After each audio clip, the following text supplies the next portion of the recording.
tarde, vocês. Perguntar cadê as colegas que estão presentes aqui. Nas próximas, eu vou pedir para vocês também participarem aqui, porque aí eu passo a palavra para vocês também. Aqui a gente está com o Flávio, né, que acho que todos já conhecem, que é a pessoa que coordena nosso DNA aqui na capital e também nos interiores, que a gente tem esse trabalho também nos interiores, na região metropolitana. A diferença é que lá no interior e na metropolitana, o pessoal não vem colher aqui para facilitar a vida deles, né? A gente vai até o interior e até a metropolitana nos dias que são pré-definidos com os defensores dos locais para poder fazer essa coleta e facilitar a vida dos assistidos. Com a Eduarda, que é estagiária, e estamos aqui também com nossa nova equipe, que a gente que é recém-chegada, de assistente social e psicólogo. Elas estão aqui atrás, tá? E são muito bem-vindas. Na maioria dos casos que a gente atende, graças a Deus, não teve a necessidade, né, de psicólogo e assistente social, mas existem alguns casos que têm essa necessidade, porque, em alguns casos, as pessoas, às vezes, não sabem qual o trabalho do assistente social, o que é que a psicóloga do nosso núcleo pode fazer. E a gente, nas sessões, a gente, olhando, observando vocês, a gente pode identificar alguma necessidade dessa, ou até na triagem encaminhar para o nosso setor responsável, né? Às vezes, vocês estão tentando conseguir um atendimento na rede pública, não estão conseguindo, então elas podem fazer esse encaminhamento, né? Dependendo do caso, faz uma avaliação também da assistente social para encaminhar para o local que vocês estão tentando algum benefício, a Bolsa Família, e a gente tem agora também esse serviço no núcleo de mediação aqui da capital, tá? A gente faz essa oficina de família uma vez no mês, né? Essas oficinas, eu acho que eu estou na terceira ou quarta oficina, não lembro se é a terceira ou quarta. A gente tem todas as quarta oficina, a gente tem todas as defensorias do Brasil, né? E a gente sabe que o que é bom a gente copia. E aí eu vendo em outros estados, trouxe para a gente, porque a gente viu que isso facilitaria a vida de vocês e a nossa na hora da abertura dos exames. Porque quando a gente faz a coleta do exame, muita gente, né, que é normal, que não é da área jurídica, ou não tem o entendimento jurídico, não sabe o que vai acontecer depois da abertura do DNA, né? Porque o lógico é quando a gente vai fazer um DNA, a gente quer saber quem é o pai, em alguns casos, ou quem é a mãe da criança. Mas não é só isso. Quando eu abro um exame de DNA, além de saber a filiação, eu também vou ter que tratar das consequências dessa filiação. Por quê? Porque o DNA da defensoria, ele não é um simples laboratório, que a gente vai, colhe o exame, e o exame, a gente olha, deu o nome, a gente vai lá no cartório e registra com o DNA. Aqui, a gente trata das questões jurídicas, e o DNA veio para facilitar, né? A defensoria, ela pega uma parte do seu orçamento, que ela poderia gastar em outra coisa, e ela resolveu arcar com o valor de DNA para que as pessoas tivessem esse acesso. Então, quem não pode pagar tem esse acesso de DNA, tá certo? E quando a gente vai fazer a abertura do DNA, quando a gente abre o DNA, a gente pede que as partes estejam presentes, né, sem os filhos, logicamente. Eu digo que aqui é sempre um local como o dia que a gente vai para uma cirurgia. Quando a gente vai se operar, a gente tem que ir sozinho, né? Assim, para dentro da sala de cirurgia. Não tem como a gente levar filho. Então, a mesma coisa é quando a gente vem para a justiça, quando a gente vai para uma audiência. A gente tem que ir só, porque a criança ela não entra numa sala de audiência. Senão, a gente vai ter que deixar lá fora, e lá fora a gente vai ficar preocupado, que ela pode sair, pode correr. Então, a gente tem que se organizar quando vem para a justiça, para que, nesse dia, a criança fique com alguém.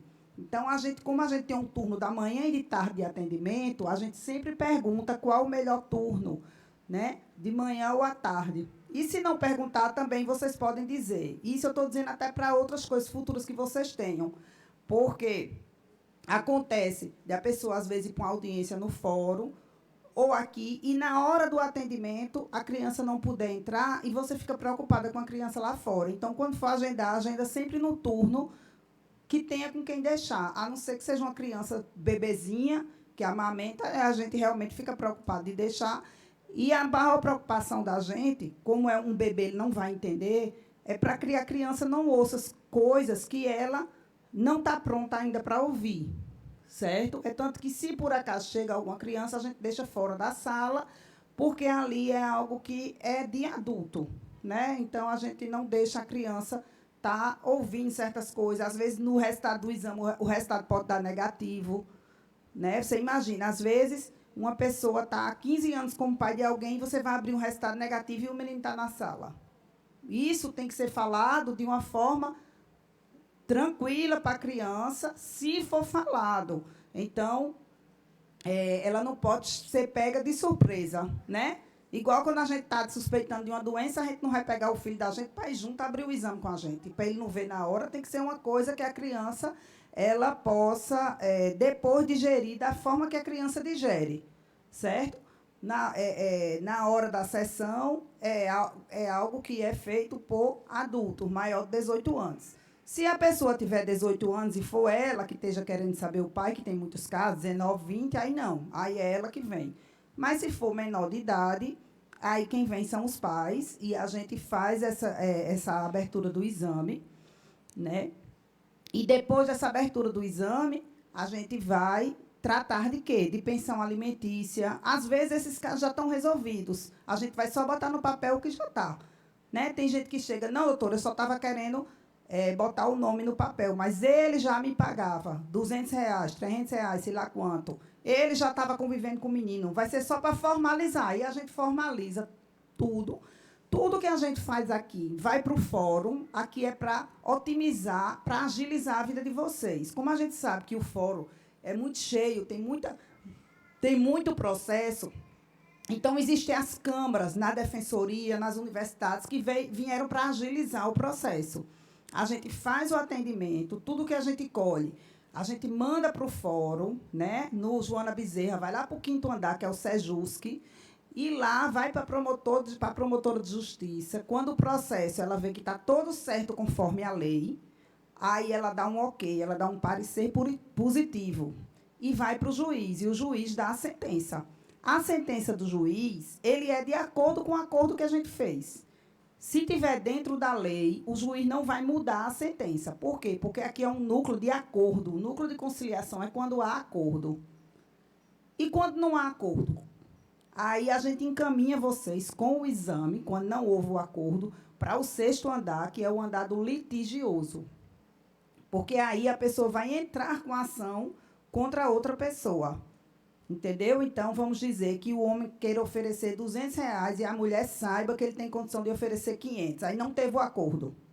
Ou, senão, a mulher não quer deixar o menino ficar com o pai no fim de semana. Não teve acordo. Aí, nesses casos, a gente encaminha para um outro andar, que é no 6º andar. Lá eles vão agendar um processo litigioso, como alguns já devem ter aqui esse processo litigioso. Tem uns que estão aqui que já tem processo. O processo já está na vara.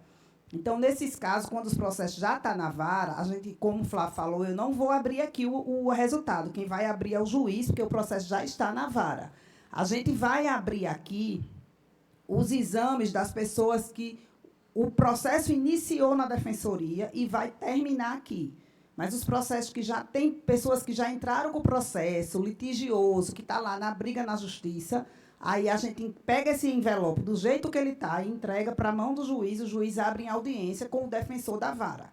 Ou seja, de todo jeito vai abrir, de todo jeito vai resolver na mesma época. Só que a diferença é que um é aqui e o outro é no fórum.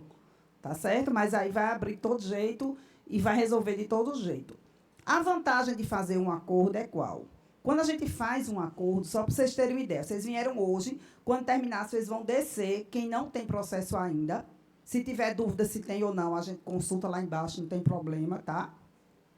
E a gente vai agendar para vocês um atendimento. Nessa sessão, aí vamos dizer que hoje não tenha vindo os dois, aí tem que vir os dois. Por quê? Porque quem não vier, a gente vai abrir só com um, e só o que aquele falar é que vai estar valendo. A gente não pode fazer um acordo de um só. O acordo tem que ser dois. Então, se um só vier, a gente vai abrir o exame e vai encaminhá-lo para o litigioso. Então, quando se encaminha qualquer processo para o litigioso, a gente perde muito tempo. Por quê? Porque se a gente podia resolver numa sessão, em 1 ou 2 horas, a gente vai encaminhar para um núcleo.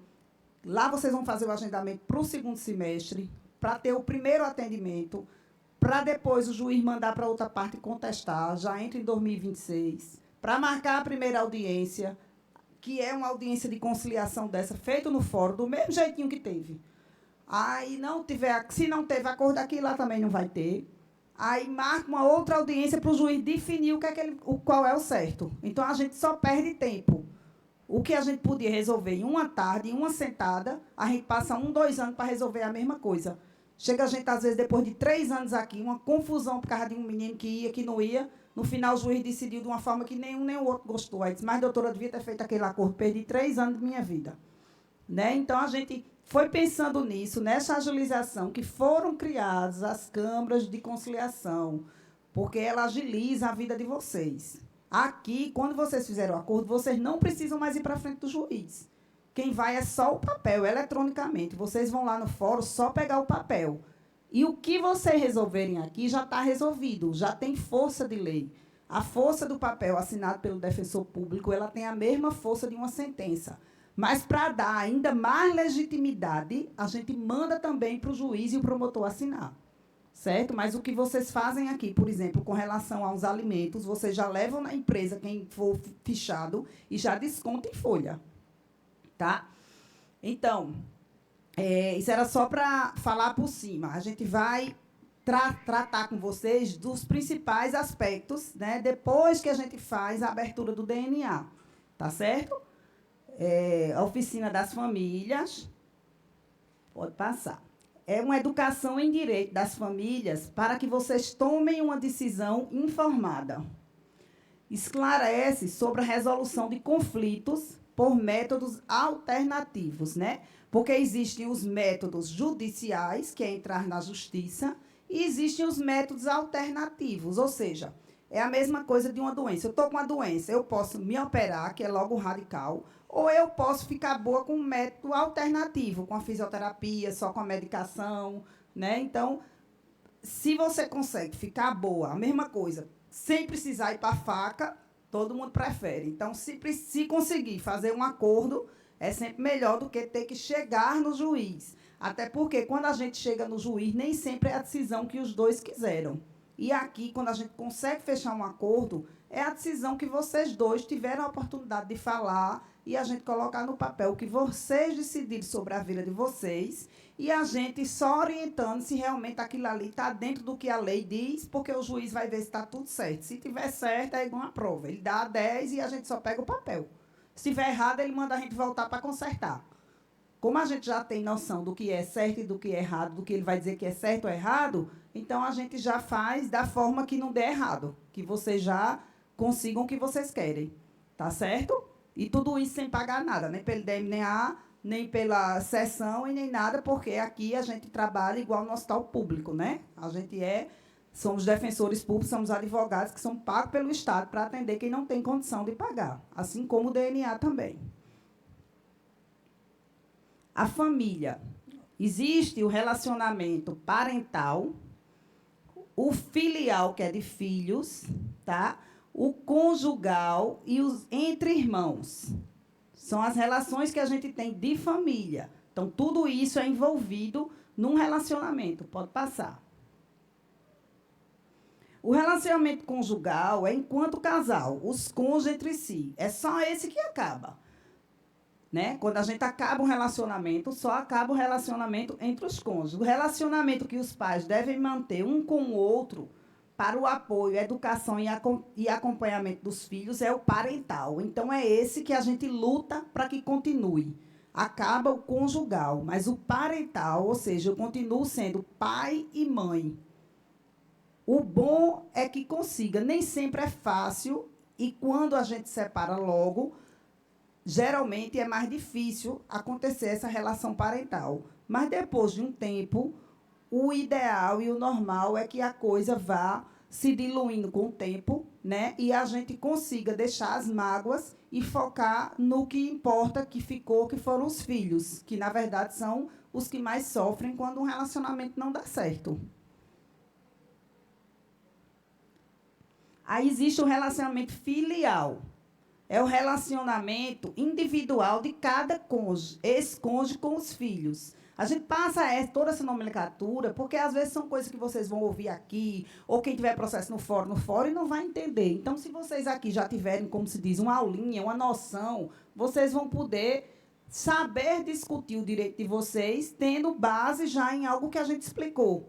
Igual quando o médico pega o exame e explica a gente, olha, isso aqui, olha, o exame está alterado, porque isso aqui tinha que ser assim. Então, a gente não é da área, a gente precisa de alguém da área que explique a gente. Né? Porque, às vezes, a gente fala umas coisas que a pessoa, logicamente, não vai entender e a gente vai fazer um acordo sem ter entendido o que a gente ouviu. Né? Isso não quer dizer que vocês aqui, em uma aula, vão aprender tudo. Não, mas vocês vão ficar com aquela noção do que a gente falou para a vida de vocês, não só para o DNA. Na hora, se tiver dúvida, pergunta, o defensor, o estagiário, o administrativo, quem tiver na hora, vai responder. Quem tiver necessidade de passar pelo psicólogo e assistente social, vai passar, tá certo? Aí, o filial é esse, é o individual de cada cônjuge, o relacionamento com os filhos. O entre irmãos é os entre irmãos, é o relacionamento que vai ter que continuar entre os irmãos. Por isso que a gente, tanto quando existe uma adoção, quando existe uma separação, a gente tenta deixar os irmãos juntos. Né? Existem casos que, mais na frente, um filho tende a querer ficar mais com um, outro com outro, mas isso, muitas vezes, quando já está adolescente, e a gente também não impede, se a gente estiver vendo que é o melhor para a criança, mas são as exceções. O ideal é que os filhos fiquem juntos, né? Já que os pais não estão. Quando um vai para a casa do pai, o outro vai. Quando um estiver na casa da mãe, o outro está. Certo? Aí, ó, o relacionamento filial entre irmãos e parental, ele continua. Ainda fazemos parte de uma família. A família, ela continuou. Só não existe mais os entre os cônjuges, tá? Vou passar. Aí é só o sistema familiar, que é filho, pai, avô, bisavô e trisavô. Pode passar. Falar de precedência e de atualidade. Madrasta e padrasto. O segundo ou a segunda companheira precisam reconhecer o lugar dos primeiros. Já que todos fazem parte do sistema, o primeiro tem precedência, o segundo tem atualidade. Então, ali está o pai e a mãe, o filho no meio, o coração. E ali tem a madrasta e o padrasto. Vieram depois, do pai, da mãe e do filho. Então, quando a gente é madrasta ou padrasto, a gente precisa reconhecer o lugar da mãe e do pai. Eles vieram primeiro. Mas quem está agora é o atual. Mas não pode esquecer que a criança tem um pai e mãe. Né? Um ponto muito importante que eu falei, se acontecer de a gente abrir um DNA e a criança já tem, o adolescente, 15 anos e não é o pai. O que é que acontece nesse caso? Então, existem casos em que existe uma afetividade. Ou seja, eu fui criado como se filho fosse de fulano. E descubro agora, aos 15 anos, que fulano não é meu pai. Então, nesses casos, se existe, não é assim. Vou fazer o exame, se não for o pai, o juiz tira, não. Por isso que, antes de colocar o nome, a gente deve saber se é nosso. Porque nem sempre, quando a gente coloca o nome vai ser retirado. Porque o exame deu negativo. Para ser retirado, não pode existir afetividade. Se existir afetividade, o juiz, inclusive, deixa o nome de 2 pais. O pai que criou e o pai de sangue. Tá? Então, existe um mito, muitas vezes, achando que colocou o nome, vai tirar. Por isso que tem que pensar antes de registrar. Porque depois que registra, não é certo retirar o nome. Só se não existir a afetividade. Que, dependendo do caso, a gente faz um acordo entre todo mundo e a gente, sem precisar do juiz, a gente já manda para ele homologar como é que vai ficar o caso. Mas, em outros casos, quando acontece isso, existe uma divergência e aí o juiz vai decidir. Mas a decisão deles é nesse caso. A não ser que eu tenho uma filha de 1 ano, registrei com o nome de fulano, 1 ano ela ainda não sabe direito quem é o pai e a mãe, tem uma noção, mas não sabe direito. Aí, nesses casos, quando é bebê pequeno, aí realmente se tira o nome, né? Porque subentende que ainda não teve uma afetividade. Como também, o juiz ele só tira o nome de um registro quando ele descobre quem é o outro pai. Então, se eu faço o exame e dá negativo, eu tenho que ir lá no setor DNA para sugerir, para chamar outra pessoa para fazer o exame, até descobrir quem é o pai. Se eu não quiser, não tem problema, mas vai ficar o nome daquele outro, porque um juiz ele só tira o nome do pai quando descobre quem é o pai. Ele não tira para ficar sem nome. Se botou o nome, só tira para botar outro. Tá certo? A separação do casal, ela não extingue a família, mas ela é difícil. Por quê? Porque perde-se as esperanças e expectativas, perde a rotina e a estrutura, lida com questões legais, mudanças sociais e mudanças no papel parental. Passar. Você acha que existe uma outra pessoa, além de você, que pode estar sofrendo por causa da separação? Então, aí mostra a cena da criança, né? Que é quem realmente mais sofre. Pode passar. Mudança para os filhos decorrente da separação dos pais. Diminui o convívio com um dos pais. Queda no padrão de vida, muda de residência, de escola, de vizinho, de amizade. O novo casamento de um dos pais ou de ambos. Ajustamento aos novos membros da família. Ou seja, é muita mudança para uma criança ou adolescente. Por isso que eles têm que ser o foco, né, principalmente no primeiro ano de divórcio, de separação, quando acontece. Porque a criança ou o adolescente é quem mais vai sofrer. A gente tem que prestar muita atenção nisso. E o que é que o direito traz com isso? Ele tenta, principalmente através da psicologia,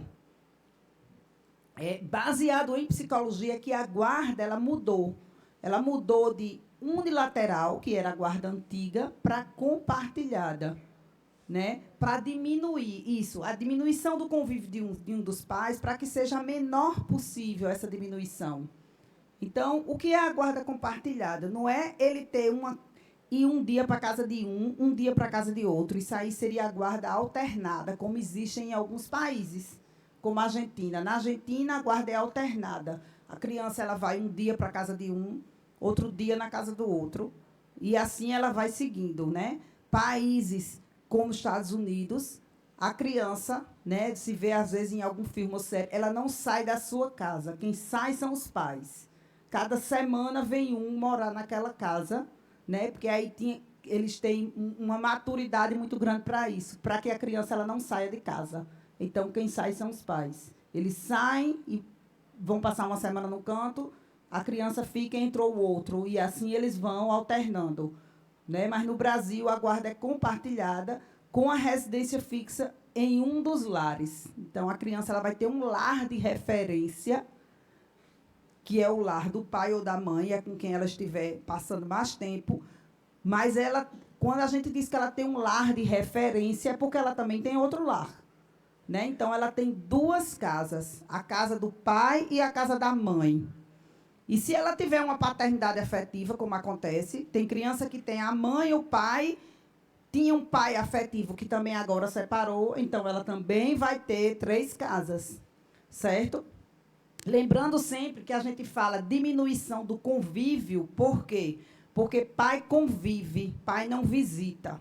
Quem visita é avô, tio, primo, amigo, vizinho, namorada, namorado, mas pai convive e mãe convive, tá? Então, a criança não é o direito do pai nem da mãe. Ela tem o direito de conviver igualmente com pai e mãe, independente deles serem solteiros ou casados. Tá certo? ela tem esse direito. Por isso, a importância de a gente pensar muito antes de ter filho, né? O que a gente puder imaginar que pode acontecer, se realmente vai dar certo aquele relacionamento, porque não tem como voltar atrás, né? Vai ter que ser paga uma pensão, não tem exceção para pagamento de pensão, é a única dívida no Brasil que leva à prisão, então tem que se pensar muito, porque a gente vai ter que pagar a pensão e a gente vai ter que conviver. Se não conviver, a gente também não obriga, porque amor não se obriga, mas o que pode acontecer é a criança, quando chegar lá na frente e virar um adulto, ela pode entrar com uma ação contra o pai por abandono material, moral, porque ele abandonou. E aí a pessoa vai ter que pagar uma indenização por aquilo, né? A gente tem muito cuidado com relação à convivência. Também é uma coisa muito delicada, né? A gente queria que fosse tranquilo, vai conviver com o pai e com a mãe, mas a gente sabe que nem sempre é assim. E justamente para evitar casos como aconteceu com aquela Isabelle Nardoni, onde existia uma situação que a criança não era bem-vinda numa casa, e a criança continuou indo por insistência de algumas pessoas da família, assim relatam. Então, acontece uma tragédia. Por isso que, muitas vezes, quando não existe aquele cuidado com os filhos. Eu sei que muitas vezes é muito penoso para a mãe que vai ficar com a criança. A gente traz a reflexão, esse pai, se precisar, passa para o psicólogo, né? Mas a gente não tem como obrigar ninguém a dar amor. Porque se a gente obriga alguém a ficar um fim de semana inteiro com a criança e essa pessoa não tem a responsabilidade, pode acontecer algo com seu filho. A gente traz a reflexão, esse homem, para o papel dele. Mas a gente só pode obrigar a dar dinheiro, pensão. Aí, obrigar a visitar, até pode. A gente, quando não há um acordo, a gente pede para o juiz implicar uma multa de dinheiro, mas antes a pessoa tem que pensar muito se realmente o seu filho ele vai estar num bom local, né? Por outro lado, o homem tem que pensar o quê? Quando eu estou com meu filho, e a mulher também, claro, eu tenho que estar com ele. Então, se eu vou estar com meu filho a cada 15 dias, passando o final de semana inteiro, naquela quinzena é do meu filho, dos meus filhos. Se já tiver outros filhos, se junta tudo. Se tiver companheira também, não tem problema, contanto que todo mundo respeite. Se junta tudo, não tem problema. Mas que a criança e o adolescente ela tenha a atenção. Tá? Não adianta eu pegar o filho para passar a quinzena comigo, mas, na verdade, vai ficar com a minha mãe, que é a avó, vai ficar com a tia, vai ficar com a prima. Não. Eu tenho que participar. Vai conviver com a família paterna também? Vai. Mas o pai tem que estar nesse convívio. Porque também, se o pai não tiver e houver uma denúncia, essa convivência ela pode ser suspensa. Como também, se existir uma alienação parental, que é algo muito sério, quando um fica jogando contra o outro, e for notado que essa criança ela não está ficando bem na casa do pai, porque a mãe está falando mal do pai, essa convivência com a mãe pode ser suspensa e a coisa alternar. A criança pode ser retirada da casa da mãe e ir para a casa do pai, e a mãe só vê a cada 15 dias. E, dependendo do tipo de alienação parental, ela pode ficar impedida de conviver com o filho. Então, tem que ter muito cuidado, tanto de um lado como do outro, porque pode acontecer de um dos dois ficar impedido de conviver com a criança ou de ter uma visita só vigiada. Tem que ter uma visita, mas tem que ter alguém junto, tá? Então, essas coisas a gente tem que ter muito cuidado. Por quê? Porque pode acontecer da coisa virar para o outro lado, tá certo? E quando a gente fala em guarda compartilhada, veja, a guarda unilateral, como é que ela existia? A cada 15 dias, a criança ia para a casa de um. Se moram no mesmo estado, né? Porque, às vezes, a gente trata aqui de casos, a gente faz também conciliações online, onde a criança está na França, o pai está aqui, e a gente marca essa visita virtual. E a mãe vai ter que disponibilizar, ou a criança estiver grande, e vai ter que fazer a visita virtual e conviver virtualmente. Como se estiver em outro estado, São Paulo, Rio, vai vir uma vez por ano, vai vir uma vez por ano. Então, aí vai mudar, não é a cada 15 dias. Mas, nesses casos, para estreitar os laços, como a gente tem hoje, o celular como meio de comunicação, a gente coloca no meio do acordo como é que vai ficar a visita virtual, para que a criança não só conviva uma vez no ano, uma vez a 3 anos, ou como for. Mas, no geral, quando se mora no mesmo estado, né, ou principalmente quando se mora na mesma cidade, ou Recife, Olinda, Recife Paulista, que se conviva a cada 15 dias. E quando mora perto, que a criança, eu falo sempre, para que 1 ou 2 dias na semana o pai também tenha essa convivência.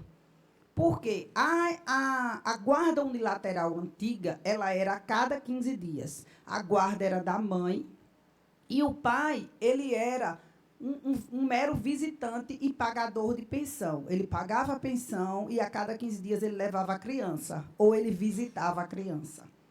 Hoje, com a guarda compartilhada, os dois têm o compartilhamento de direitos e deveres sobre a criança e o adolescente. Então, a mãe e o pai, eles têm que saber onde é que a criança estuda. O pai e a mãe têm que participar das atividades escolares, dia dos pais na escola, dia das mães na escola, o que tiver, reunião escolar. É tudo da responsabilidade dos dois.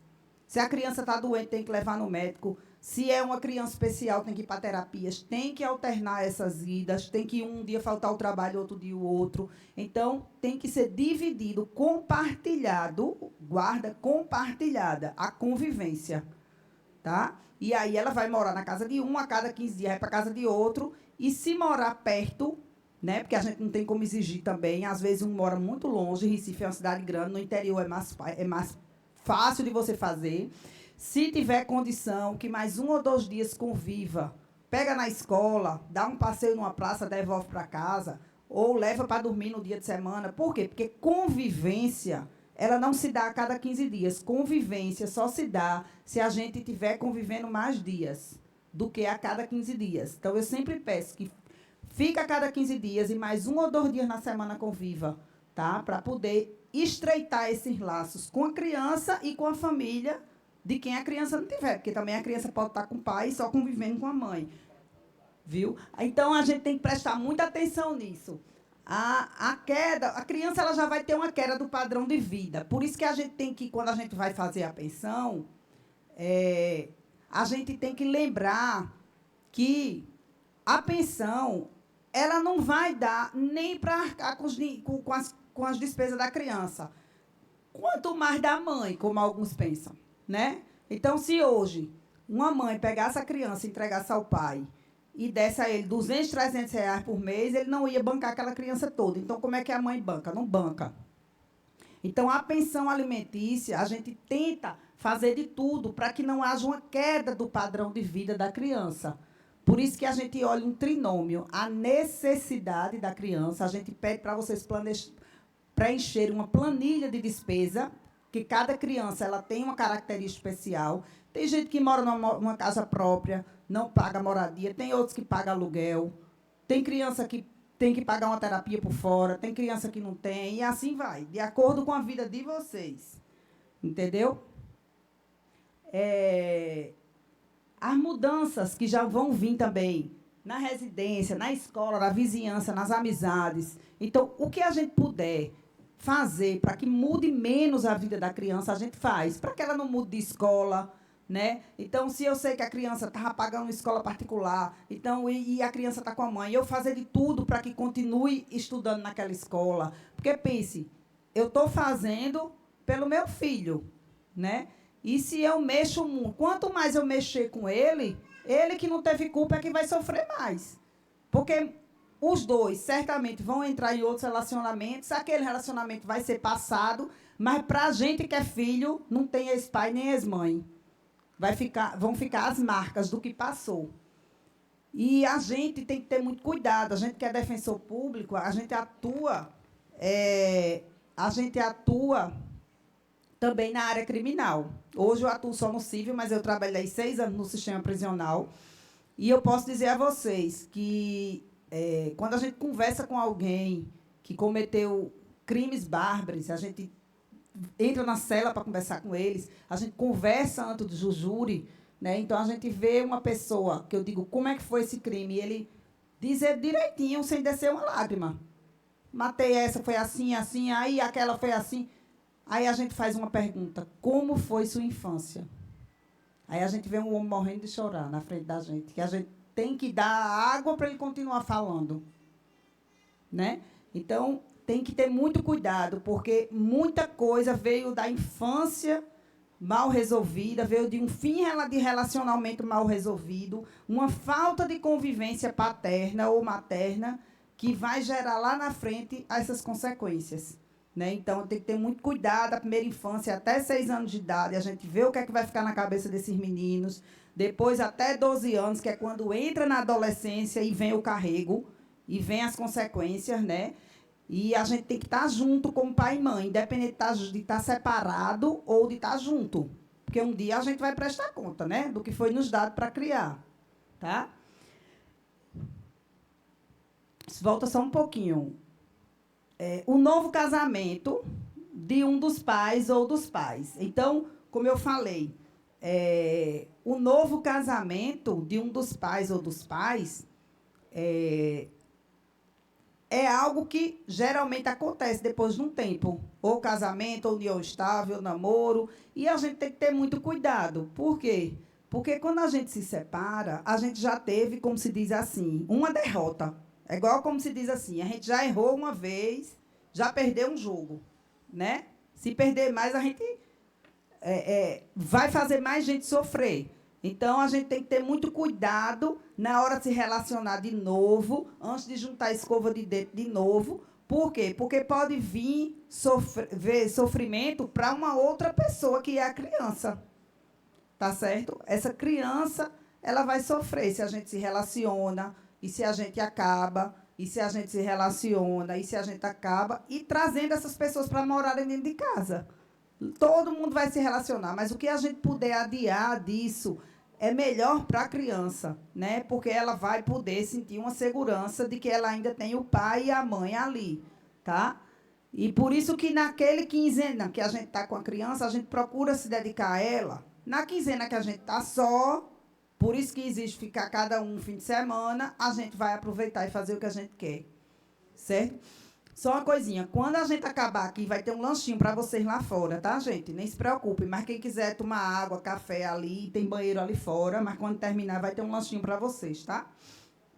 Então, é muito importante a gente pensar nisso, certo? Por quê? Porque vão vir as consequências, até porque, como eu falei, existe a paternidade e a maternidade afetiva.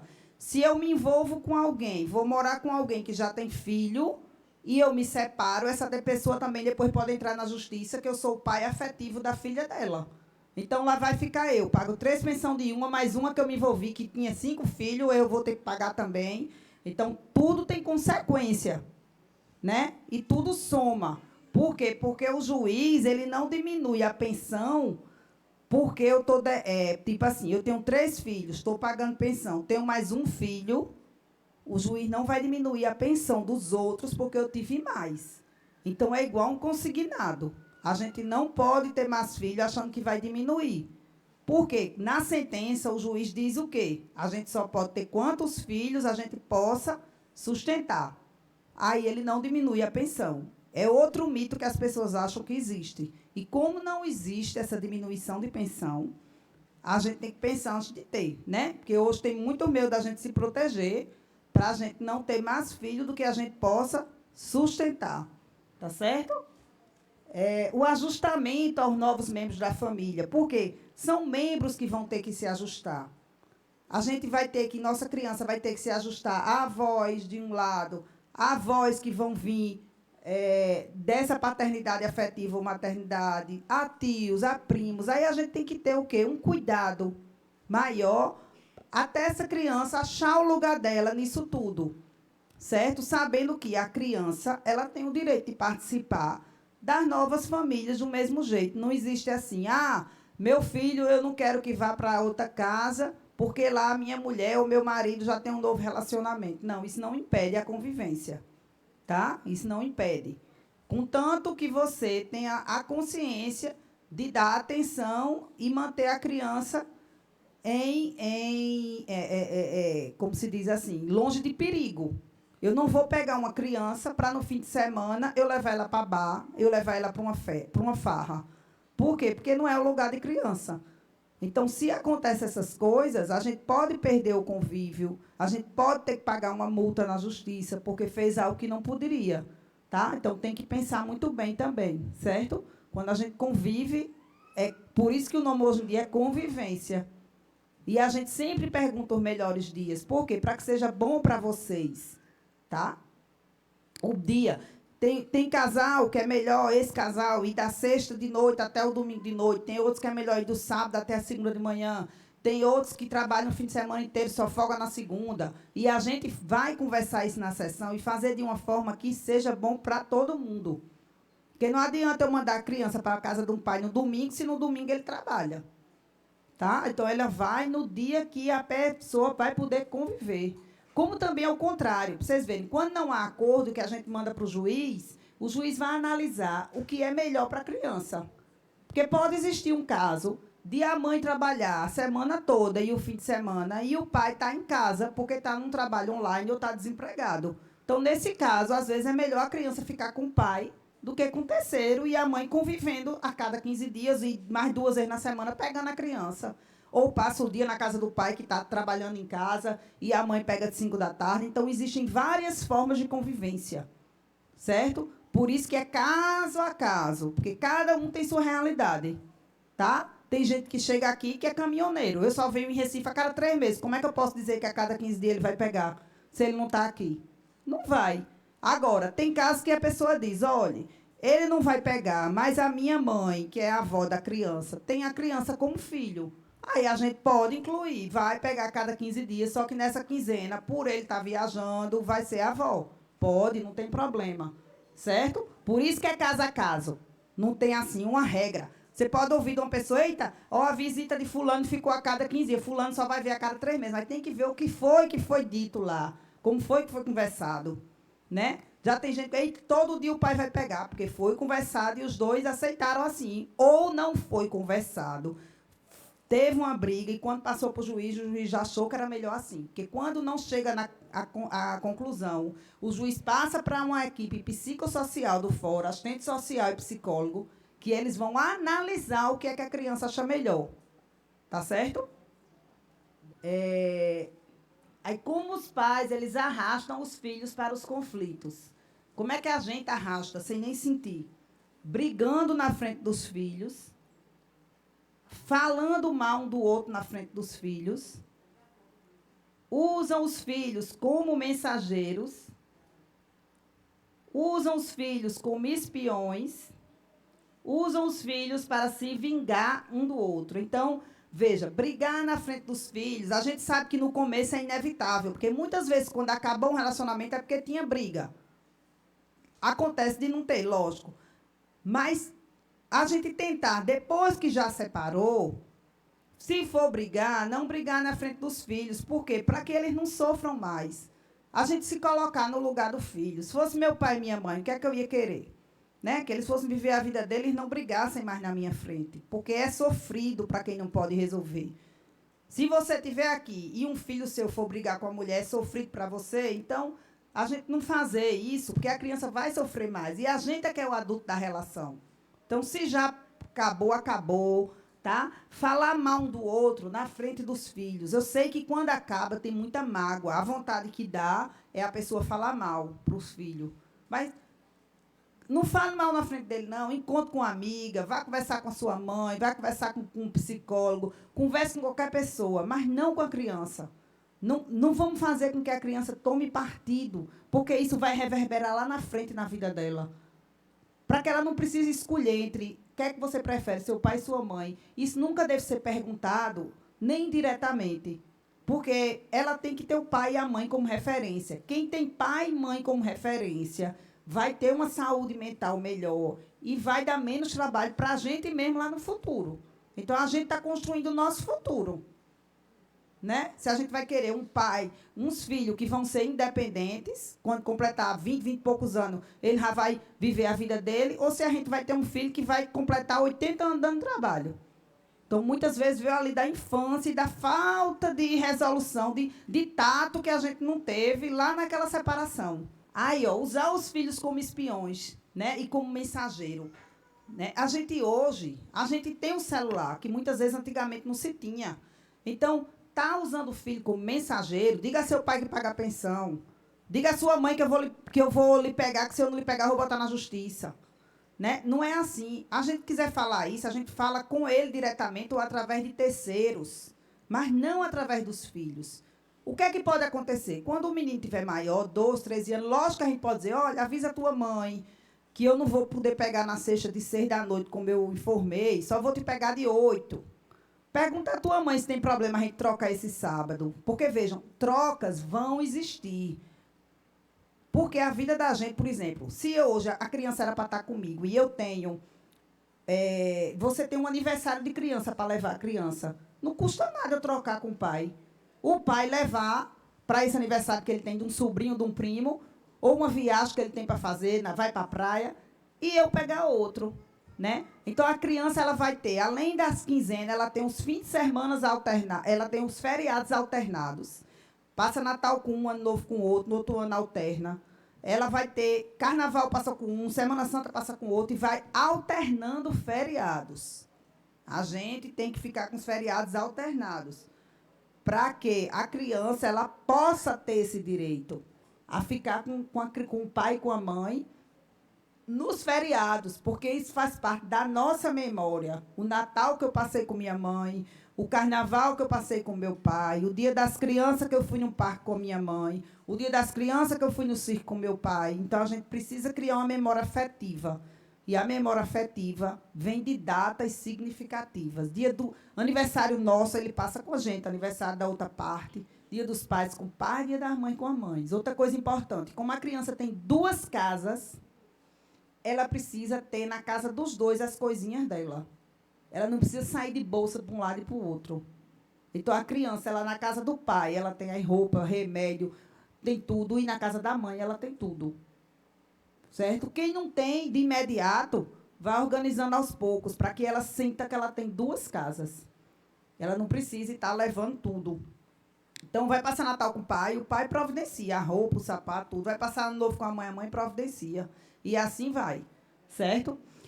E espião também, a gente está perguntando, tua mãe namorou, teu pai está com fulana, teu pai não está com fulana. E tem forma de a gente saber se não for pela criança. Não vamos botar a criança, nem o jovem no meio, não. Até a gente, se fosse com o nosso pai e nossa mãe, com a idade que a gente tem, a gente não ia gostar de estar sendo espião do outro. Né? Então, não, quanto mais com nossos filhos, que é o que a gente tem de mais, como se diz assim, né? Se não é, era para ser o que a gente tem de mais importante na vida. Né? Usar os filhos para se vingar um do outro também. Não, eu não vou deixar. Ele vai chegar para pegar o menino e eu vou ter saído com o menino. Por quê? Porque isso a gente está fazendo a criança não conviver com o outro lado. E quanto mais o nosso filho conviva com o pai e com as pessoas da família do pai, quanto mais gente ame nosso filho, melhor. Porque a gente não sabe o dia de amanhã. Tem criança mesmo, principalmente pequena, que só sabe dormir com a mãe, por exemplo. E se essa mãe morre de repente? Então, a gente não é eterno, a gente não sabe quem é que vai viver mais, se é a gente ou o pai. Então, a gente tem que fazer com que nossos filhos se acostumem com muita gente, consiga dormir na casa de um, consiga dormir na casa de outro, gente de confiança, claro, né? Para que ele não fique tão apegado só a um e depois ele não sofra tanto se acontecer alguma coisa com a gente. Tá certo? Então, procurar muito, fazer tudo para não se vingar através dos filhos, que isso é muito comum, certo? Pode passar. O conflito dos pais pode causar nos filhos um sentimento de culpa e impotência, ele sente, uma regressão para etapas anteriores ao seu desenvolvimento. Uma criança que já tinha parado de fazer xixi na cama, volta a fazer xixi. Crianças que falavam, aí para de falar, e você diz, eita, é autista. Não, ele está com trauma de um divórcio. Então, vê, a criança ela nasce especial, ela pode se tornar especial. Tá? Insegurança sobre qual lado devem tomar. Né? A criança fica insegura, achando que ela tem que tomar um lado. a gente tem que dizer, não, você não tem lado para tomar, não. Aqui não é time. O seu lado é pai e mãe. O problema que eu tenho com ela é com ela que eu resolvo. Você não tem nada a ver com isso. Deixar sempre isso bem claro. Você não tem nada a ver com isso.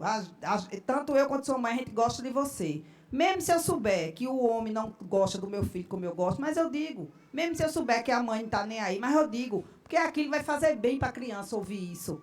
Tá certo? A raiva, depressão, solidão, ansiedade, tudo isso vai causar na criança. Né? Comportamento de risco e delinquência, que é o pior, o que eu falei. Né? É uma pessoa que lá na frente chega para você, para o defensor, e diz, eu retalhei, diz tudo o que fez. E diz assim, doutora, aí não me tire daqui não, porque se eu sair eu faço tudinho de novo. Aí a gente vai conversar como foi a infância dessa pessoa. Ele chora. Chora contando a infância e não chora dizendo como matou. Então, a gente tem que ter muito cuidado com isso. Tá? O que é que essas coisinhas pequenas vão fazer no futuro do nosso filho. Tá certo? E quando a gente nota que ele está com muita raiva reprimida, depressão, ansiedade, saindo mal na escola ou qualquer coisa, comportamento delinquente, a gente procurar um serviço social, procurar psicólogo, porque as crianças, quando se separam, elas precisam ir para um acompanhamento psicológico por um tempo. A gente também precisa. Tá certo? E se tiver dificuldade, nos procura, que a gente vai fazer o encaminhamento. Tá? Aí o poder familiar, que eu falei para vocês, né? O poder familiar, na verdade, os dois têm poder sobre o filho, o pai e a mãe, os tipos de guarda, o direito de convivência e a pensão alimentícia. Os tipos de guarda, que é unilateral, ela acontece só nesses casos, quando existe, a gente tem que ter muito cuidado, quando existe algum tipo de problema grave, a guarda pode ser unilateral. Hoje, a unilateral ela é exceção. Tá? Se eu estou morando no exterior, a guarda é unilateral de quem está lá, porque lá fora do país eles exigem que a guarda seja unilateral para que a criança permaneça naquele país com os direitos daquele país, mas quem está aqui vai conviver. Se existiu algum tipo de violência, então, mulher vítima de violência comprovada, a guarda vai ficar unilateral para ela. E o pai só vai visitar. Então, a violência ela não atinge diretamente a criança, de você impedir de o pai conviver com a criança. Não vai ser impedido, a não ser que a criança tenha sido também violentada. Mas a criança vai ter esse convívio diminuído. Indiretamente. Por quê? Porque a guarda ela vai ser unilateral quando há violência doméstica. Tá? A pensão alimentícia. A pensão alimentícia a gente vê baseado em 3 aspectos. A necessidade da criança, que a gente vai pedir para vocês botarem tudo no papel, quanto é que ela gasta. A possibilidade de quem paga. Por quê? Quem ganha 1.000 vai pagar em cima de 1.000. Quem ganha 100.000 vai pagar em cima de 100.000. A pensão vai variar de acordo com que o pai ganha. E a proporcionalidade, quanto é que cada um ganha. É 3 coisas, necessidade, possibilidade e proporcionalidade. A gente tem que ver quanto é que a outra parte também ganha. Porque chega caso aqui, que o homem ganha 1 salário e a mulher ganha 5. Vai ter pensão? Vai, mas vai ser menor do que se o homem ganha 5 e a mulher 1. A pensão, por isso que a pensão não é como matemática, 1 e 1 é 2. É a gente conversando que a gente vai chegar no valor de quanto é a pensão. É de cada caso, tá? Não existe regra para a pensão alimentícia. Ela é vista caso a caso. E o mais importante é que a gente tenha boa fé, né? Quando vai participar de uma conciliação, a gente vir desarmado e a gente vir com boa fé, a gente vir falar a verdade, a gente pensar que acabou o relacionamento, mas vamos ali fazer de uma forma harmônica, pelo menos o que vai ser colocado naquele papel. Porque depois dali eu não preciso mais olhar para a cara dele. Vai ficar no papel o dia, a hora que vai pegar, quanto é que vai pagar. Vai ficar tudo. Se tiver empregado, como é que vai ser? Se desempregar, está tudo no papel. Então, passou. Tá certo? A gente vai saber que participa daquilo ali. É, às vezes, ruim participar. Se também a mulher foi vítima de violência e disser, doutora, eu não quero, porque para mim dói, a gente chama de revitimização, a gente tem um núcleo especializado da mulher, onde você vai ser direcionado, e lá a ação é litigiosa, ela não pode ser consensual, porque a pessoa vítima de violência ela não pode ser colocada na frente do outro. A gente tem, inclusive, uma proibição pela nossa corregedoria. ela vai ser encaminhada para um outro núcleo, onde vai ser feito um processo especial. Tá? Ali, ó, o poder familiar, olha como ele é amplo. Os dois têm tudinho aquilo, e a guarda é um pouquinho. Tá? Então, o pai, a criança não é mais do pai do que da mãe, porque paga pensão. E nem é mais da mãe do que do pai, porque veio da barriga da mãe. Né? Deus fez a gente e o DNA é 50% pai e 50% mãe. Para que ninguém se achasse maior do que o outro. Tá certo? Os dois, para a criança, eles são iguais. Lógico que existe o papel da mãe e do pai. Mas os dois, a criança, ela precisa dos dois igualmente. Ali, ó, a guarda unilateral. Como é que funcionava e como é que funciona em caso de violências ou em outros casos também. Que pode ser, ou se for comprovado que houve maus tratos da criança, né? A decisão quanto à vida dos filhos são tomadas por quem tem a guarda. Haverá o direito de convívio com o genitor, não guardião, por acordo ou por determinação. Então, a decisão é tomada por um. O convívio do outro, não guardião, ou é pelo acordo ou por uma determinação. A criança ela vai ter residência fixa com o genitor que possui a guarda e vai ter dias pré-determinados para conviver com o outro que vai pagar alimentos. Foi o que eu falei para vocês. E a compartilhada. A decisão quanto à vida dos filhos deve ser tomada por ambos os pais. Significa o compartilhamento das responsabilidades, não a divisão do tempo do filho com cada um. A criança possui uma residência de referência com um dos genitores, os quais decidem em comum acordo como funcionará o tempo de convivência com o outro que deve pagar alimentos. Então, veja, as decisões, que são as guardas que a gente tem, a maioria das guardas são essas, compartilhadas no Brasil. É tomada pelos dois, compartilha também responsabilidades, tá? Não é a divisão do tempo, mas a responsabilidade tem que ser compartilhada. Ela possui uma residência de referência com um dos dois, e eles vão decidir em comum acordo como vai funcionar o tempo de convivência com o outro que vai pagar alimentos. Vou passar. Regra geral e a violência doméstica. A regra geral é a guarda compartilhada. Na violência doméstica, a guarda é unilateral. Quando não houver acordo entre o pai e a mãe quanto à guarda do filho, encontrando-se os genitores, ou seja, o pai e a mãe, todos dois aptos, ou seja, podendo exercer essa guarda, esse poder familiar, então é aplicada a guarda compartilhada.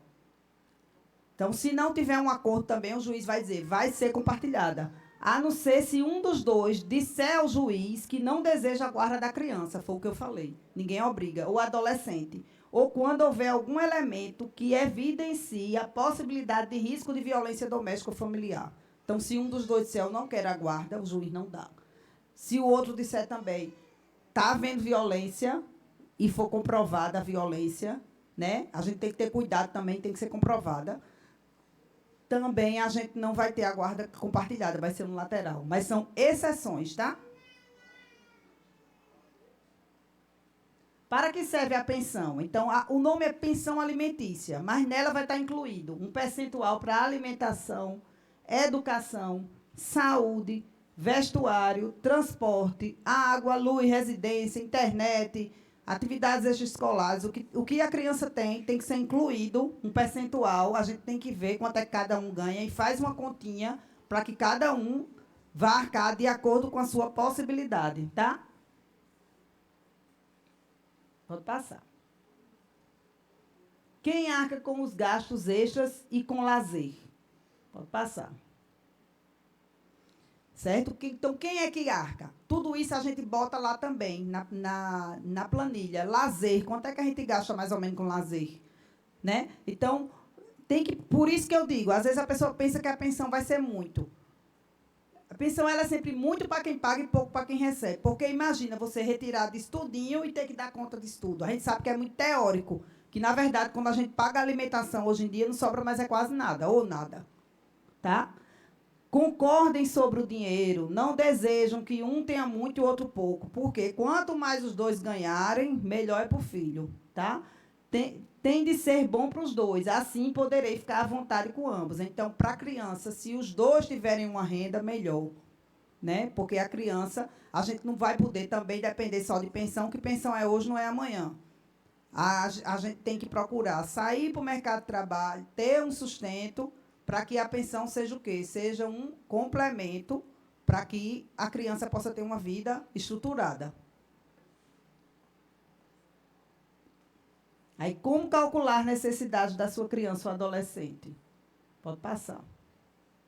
Alimentação, aí a gente vai faz quando vocês vierem, vocês podem trazer isso já no papel, já vê mais ou menos quanto é que eu estou gastando no supermercado, com sacolão, com açougue. Lógico, dividido pelo número de moradores. Porque, por exemplo, pois é, açougue está difícil, né? Por exemplo, se eu moro numa casa com 10 pessoas e tenho um filho com ele e gasto 500 de feira, lógico que os 500 não foi só para aquele filho. Então, eu tenho que ver mais ou menos quanto é que eu gasto com o filho, entendeu? A planilha ela é feita em cima do quanto a gente gasta com os filhos. Se não souber preencher, também, quando chegar aqui, a gente preenche com vocês, não tem problema nenhum, tá? Educação, se tiver numa escola particular, o pai pagava e, de repente, ter que tirar da escola, a gente chama isso também aos pais para ver a possibilidade dessa criança se manter numa escola, se ele estava pagando uma escola particular, né? Porque aí vai ter que ver material escolar, mensalidade da creche, tudo isso é botado no papel. Saúde, né? A saúde é pública, um exemplo. Não tem plano de saúde, mas se o pai tiver pela empresa, bota a criança. Se tiver condição de os dois se juntarem e pagar, paga um plano de saúde para a criança mais barato. Aí, remédio de uso contínuo, a gente bota isso no papel. Plano de saúde, se for com participação, tudo isso a gente botar para a gente ver quanto é que vai ser a pensão. É só para vocês terem uma ideia. Quanto é que eu gasto com roupa e calçado no ano? Né? Transporte, se tem van escolar, se tem ônibus, se tem Uber. Aí é mais quando está adolescente. Água e luz, também pelo número de moradores. E aí a gente soma as despesas. E aí vai ter noção de quanto é que a criança gasta. O pai vai ter a noção e a mãe vai ter, a gente vai ter, e a gente vai chegar na conclusão de quanto é que deve ser essa pensão. Tá? Aí, ó, necessidade, possibilidade de quem paga e a proporcionalidade, cada um paga na medida do que pode. Pode passar. Pagamento conforme a possibilidade de quem paga. Olha, uma coisa é um jogador de futebol, né? O padrão de vida do filho segue o padrão de vida do pai e da mãe. O que não pode é o seguinte: o meu filho tinha um padrão de vida tal, e agora eu me separei, o que eu estou pagando, meu filho não consegue ter o padrão de vida que eu estou tendo nesse novo relacionamento. Aí não pode, a gente tem que manter o padrão de vida que nosso filho tinha, certo? Se a gente conseguir manter aquele padrão e ter outros filhos, a gente tem. Se a gente não conseguir, a gente não tem. Fica só naqueles. O pagamento proporcional à renda. Quem ganha mais, vai pagar mais. Quem ganha menos, vai pagar menos. Olha aí, está mostrando um bocado de menino, o homem no meio, com cada uma cuidando dos meninos, está vendo? É luta, dificuldades práticas, né? Por quê? Porque no futuro a gente pode estar ali precisando do filho que a gente não pagou pensão. A gente tem que pensar que o mundo pode dar a volta, né? Aí o mito que existe, pensão é 30%, pensão é 20%, pensão é 10%, pensão não é nada disso. Pensão é caso a caso, é igual a doença. Tá com câncer tal, vai morrer. Não, fulano vai morrer, não, a gente não sabe. Então, a mesma coisa, a gente tem que chegar, fazer as contas junto para ver quanto é que vai ser a pensão. Não existe uma regra fixa, não, tá? Não pagamento da pensão. Um rito da prisão, que é o que a gente pede, né?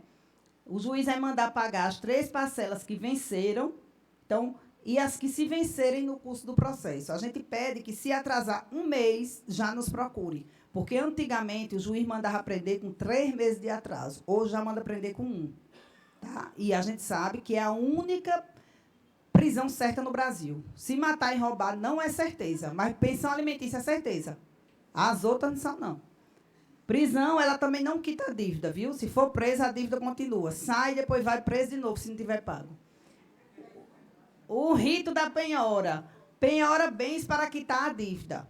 Quando a pessoa é presa e tem alguma coisa, a gente pode indicar para o juiz. Olha, ele tem um celular, ele tem televisão, ele tem uma moto, ele tem um carro, tem uma geladeira, tem um fogão. Aí o juiz manda penhorar para pagar a pensão.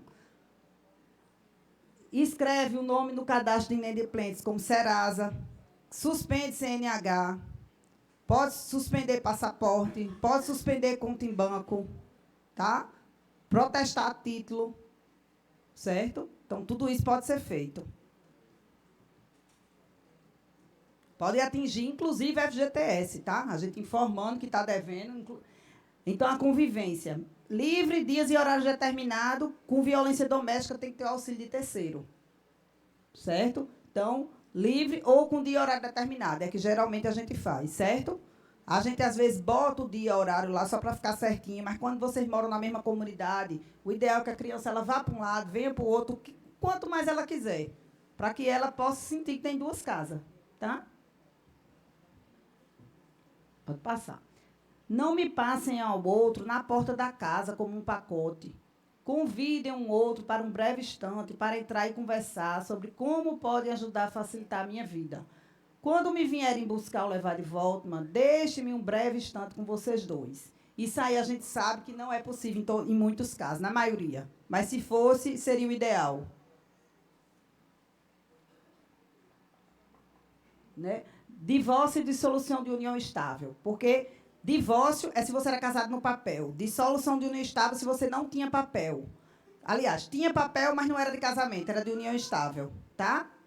Aí, ó, o regime é a comunhão parcial. Divide tudo que vocês adquiriram. Então, quando a gente for abrir o DNA, se vocês eram casados e também não se divorciaram ainda, a gente vai tratar disso também. Vai tratar de guarda, vai tratar de alimentos, vai tratar de partilha de bens, o que é que vocês adquiriram. Tudo isso vai ser tratado num pacote só. Tá? Pode passar. Aí a gente vai tratar sobre tudo isso na partilha de bem. Construção na casa de sogra, como é que fica. Pagamento de parcela de financiamento de imóvel, imóvel financiado. Pagamento de parcela de financiamento de veículos. Só resumindo. Construção na casa de sogra, o que a gente constrói em terreno alheio não é nosso.